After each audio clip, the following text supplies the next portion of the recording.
PM Narendra Modi છબરા પહોંચી ગયા છે. અહીં પીએમ મોદીએ કહ્યું, નરેન્દ્ર અને નીતિશ તમારા સપના પૂરા કરવા માટે કામ કરી રહ્યા છે. બિહારમાં ફરી એકવાર એનડીએ સરકાર બનશે. આ પહેલા તેમણે મુઝફ્ફરપુરમાં કોંગ્રેસ અને આરજેડી પર આકરા પ્રહાર કર્યા હતા. તેમણે જંગલ રાજથી લઈ કોંગ્રેસ અને આરજેડીના ચૂંટણી પ્રચાર સુધીના મુદ્દાઓ પર પ્રહાર કર્યા. મુઝફ્ફરપુરમાં પીએમ મોદીએ એક જાહેર રેલીમાં કોંગ્રેસ અને આરજેડી પર આકરા પ્રહાર કર્યા. તેમણે જંગલ રાજથી લઈ કોંગ્રેસ આરજેડી ચૂંટણી પ્રચાર સુધીની દરેક બાબતો પર પ્રહાર કર્યા હતા. પોતાના 52 મિનિટના ભાષણમાં પીએમએ કહ્યું કે અમારી સરકાર છઠ ઉત્સવને યુનેસ્કોની વિશ્વ ધરોહર યાદીમાં સામેલ કરવા માટે કામ કરી રહી છે. બીજી તરફ તમારો પુત્ર દુનિયાભરમાં છઠ્ઠી મૈયાના ગુણગાન ગાવામાં વ્યસ્ત છે. બીજી તરફ કોંગ્રેસ અને આરજેડી છઠ્ઠી મૈયાનું અપમાન કરી રહ્યા છે.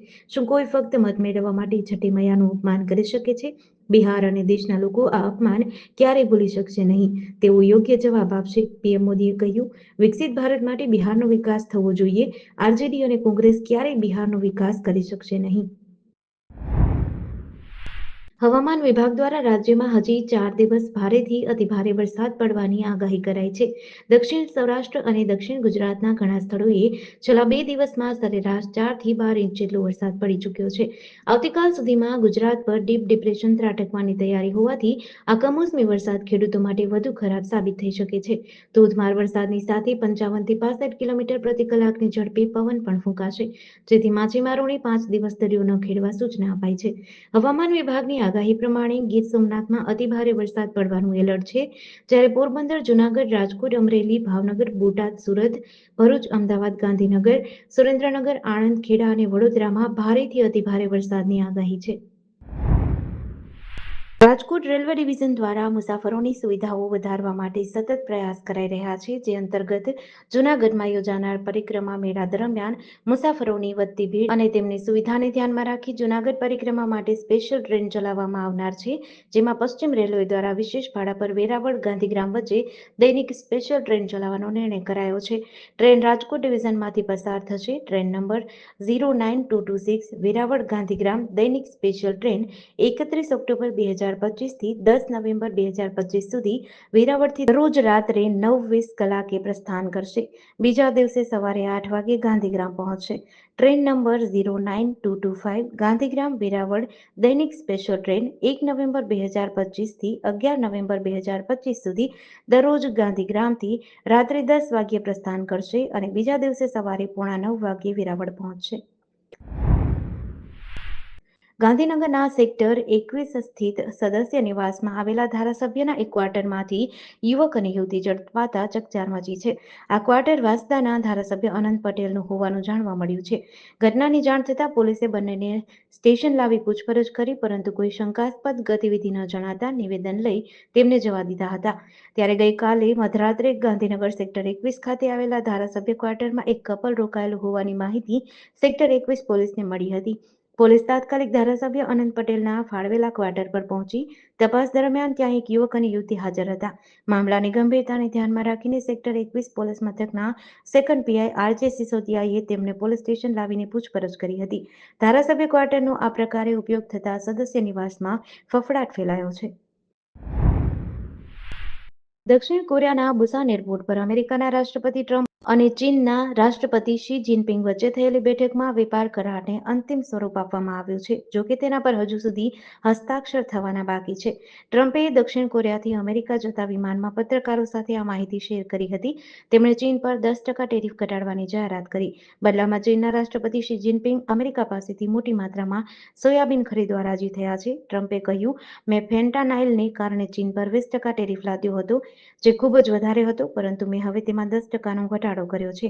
આ તાત્કાલિક અમલમાં આવશે. ગુરુવારે દક્ષિણ કોરિયાના બુસાનમાં બંને નેતાઓએ 100 મિનિટની મુલાકાત કરી હતી.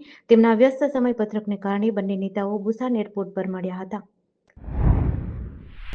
19 ઓગસ્ટે અમદાવાદના ખોખરામાં આવેલી સેવન્થ ડે સ્કૂલના ધોરણ 10ના વિદ્યાર્થી નયનની તેની જ સ્કૂલમાં અભ્યાસ કરતા ધોરણ 10ના એક વિદ્યાર્થીએ બોક્સ કટર મારી હત્યા કરી હતી.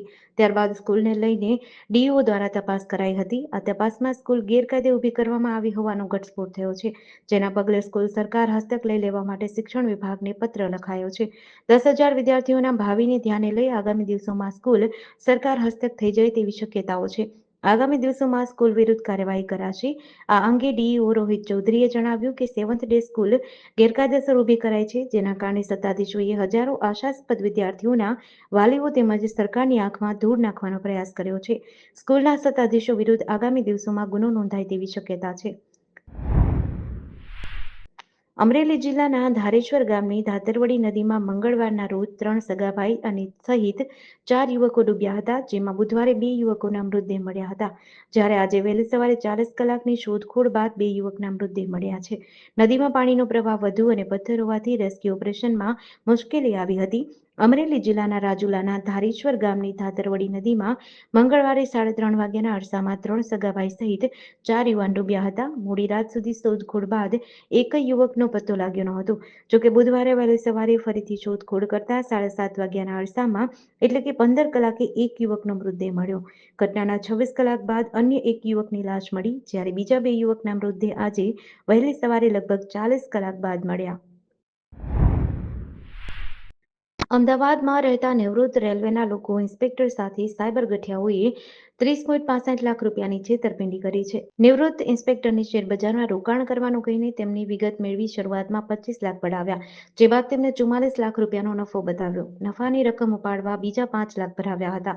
આમ કુલ 30.65 લાખ રૂપિયાની ઠગાઈ મામલે નિવૃત્ત ઇન્સ્પેક્ટરે સાયબર ક્રાઇમમાં ફરિયાદ નોંધાવી છે. વસ્ત્રાપુરમાં રહેતા 61 વર્ષીય નિવૃત્ત વૃદ્ધ રેલવે ડિપાર્ટમેન્ટના ડીઆરએમ ઓફિસ ખાતે લોકો ઇન્સ્પેક્ટર તરીકે નોકરી કરતા હતા. વર્ષ 2024માં તેઓ નિવૃત્ત થયા અને નિવૃત્તિ બાદ તેઓ ઘરે જ હતા. 1 જુલાઈ 2025ના રોજ તેમને વોટ્સએપ પર અજાણ્યા નંબર પરથી મેસેજ આવ્યો, જેને શેરબજારમાં રોકાણ કરવાનું કહીને ગ્રુપમાં એડ કર્યા. આ ગ્રુપમાં તનુશ્રી અને રમણ નામના વ્યક્તિઓ શેરબજારમાં રોકાણ માટેની ટિપ્સ આપતા હતા. માંડવીનું એક મોટર વ્હીકલ જહાજ સોમાલિયા નજીક આગની લપેટમાં આવી ગયું હતું અને ભસ્મીભૂત થઈ ગયું હતું.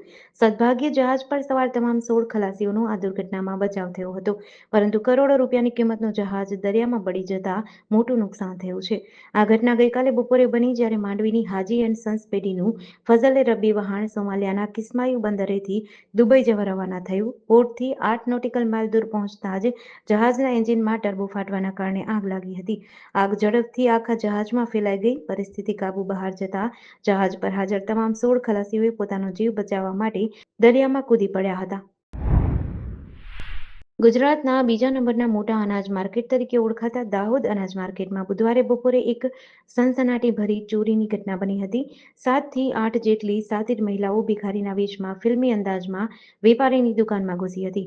મહિલાઓએ હાજર કર્મચારીઓને વાતોમાં ભોળવીને વ્યસ્ત રાખ્યા હતા. આ દરમિયાન અંદાજિત 15 વર્ષની સગીરાએ ડ્રોવરમાંથી 5 લાખ સેરવી લીધા હતા. ચોરીની આ ઘટના સીસીટીવીમાં કેદ થઈ છે. દાહોદ ટાઉન એ ડિવિઝન પોલીસ સ્ટેશનમાં નોંધાયેલી ફરિયાદ મુજબ દાહોદના અનાજ માર્કેટમાં લોકેશ કુમાર ખંડેલવાલ ખેડૂતોનો માલ રાખીને વેપાર કરે છે. ગઈકાલે સવારે 9 વાગ્યે દુકાન લોકેશ કુમારે ખોલી હતી, જે બાદ 11 થી 12:30 વાગ્યા સુધી તેઓ ખેડૂતોના માલની હરાજીમાં વ્યસ્ત હતા. આ દરમિયાન દુકાનમાં તેમના 2 કર્મચારીઓ જ હાજર હતા.